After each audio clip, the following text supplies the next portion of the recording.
Hello everyone, আমি সৌমিলি। আর আজকে আমি আপনাদের সাথে একটা মজাদার রেসিপি শেয়ার করব। দেখে কি কিছু বুঝতে পারছেন? যদি না বুঝতে পারছেন তাহলে পুরো রেসিপিটা দেখতে থাকুন। হ্যাঁ, আজকে আমি বানাবো ম্যাঙ্গো কালাকান্দ। তার জন্য নিয়ে নিয়েছি আমি হাফ লিটার ফুল ফ্যাট দুধ। দুধটা আমি আগেই চাল দিয়ে একটু ফুটিয়ে রেখেছি। এরপর আমি এর মধ্যে অ্যাড করব ম্যাঙ্গো পিউরি। আমি একটা আম নিয়েছি, আর আমটাকে আমি আগেই মিক্সিতে দিয়ে একটা পিউরি বানিয়ে রেখেছি।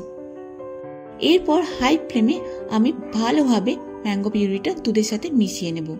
এই দেখুন, ঠিক এভাবে। এই সময় কন্টিনিউয়াসলি নাড়তে থাকবেন, তাহলে নাহলে নিচে বসে যাওয়ার চান্সেস থাকে।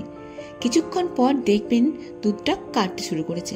হ্যাঁ, ভয় পাবেন না, কারণ ম্যাঙ্গো অ্যাড করেছি, তাই দুধটা ছানা কাটা হতে থাকবে। এই সময় আপনারা কন্টিনিউয়াসলি নাড়তে থাকবেন। তারপর দেখবেন কিছুটা ঘন হয়ে আসার পর এখানে আমি অ্যাড করব ছানা। হ্যাঁ, আমি হাফ লিটার দুধ আগে ছানা কাটিয়ে জল ঝরিয়ে রেখেছি, সেটা আমি এখানে অ্যাড করে দেব। আপনারা যদি ছানা না অ্যাড করতে চান, এখানে পনিরও অ্যাড করতে পারেন, এটা অপশনাল।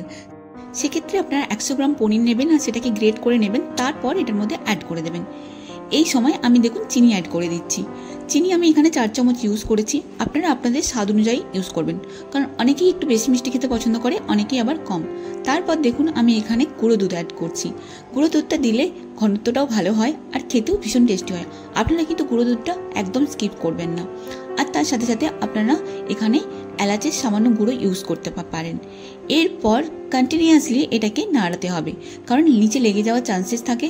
এছাড়া এটা যতক্ষণ পর্যন্ত না শুকিয়ে যাচ্ছে, ততক্ষণ ড্রাই হয়ে যাচ্ছে, ততক্ষণ পর্যন্ত নাড়াতে থাকবেন। এই সময় একটু সাবধানে নাড়াচাড়া করবেন, কারণ এটা ভীষণ একটা ছেটাই গায়ে ছিটিয়ে পড়ার ভীষণ চান্সেস থাকে। দেখুন আমি এইভাবে ঠিক নাড়াতে আছি যতক্ষণ না পর্যন্ত এটা একদম শুকিয়ে ড্রাই হয়ে যাচ্ছে। এরপর দেখুন আমার একদম ড্রাই হয়ে এসেছে, তার মানে এটা আমার রেডি। এরপর আমি একটা পাত্র নিয়ে নিয়েছি। এখানে আপনারা সবসময় চেষ্টা করবেন যাতে রেক্টাঙ্গুলার বা স্কোয়ার শেপের কোনো কিছু হয়, যেমন কেক বেকিংয়ের টিন বা কোনো কিছু। আমার কাছে ছিল না, তাই আমি রাউন্ড শেপই নিয়েছি। রাউন্ড শেপ নিলে কি হয় বলুন তো, যখন কাটবেন তখন প্রবলেম হয়। এরপর এইভাবে আমি খুন্তির সাহায্যে এটাকে ভালো করে বসিয়ে দিলাম। তারপর আমি ওপর থেকে ছড়িয়ে দিয়েছি কাজুর টুকরো। আপনারা এখানে পেস্তা, বাদাম যে কোনো কিছু ইউজ করতে পারেন। তারপর চামচ দিয়ে এটাকে আমি একটু সেট করে নিলাম। তারপর ঢাকনা বন্ধ করে আমি এটাকে ওভারনাইট রেখে দিয়েছিলাম। সকালবেলা দেখুন এটা এইরকম দেখতে হয়েছে। এরপর এটাকে ছুরির সাহায্যে চারকোনা স্কোয়ার শেপে আমাকে কেটে নিতে হবে। দেখুন আমি কেটে নেওয়ার পরে ঠিক এরকম হয়েছে। আমি এই জন্যই স্কোয়ার শেপ নিতে বলেছিলাম, যাতে কাটার পরে ওয়েস্ট না হয়ে যায়।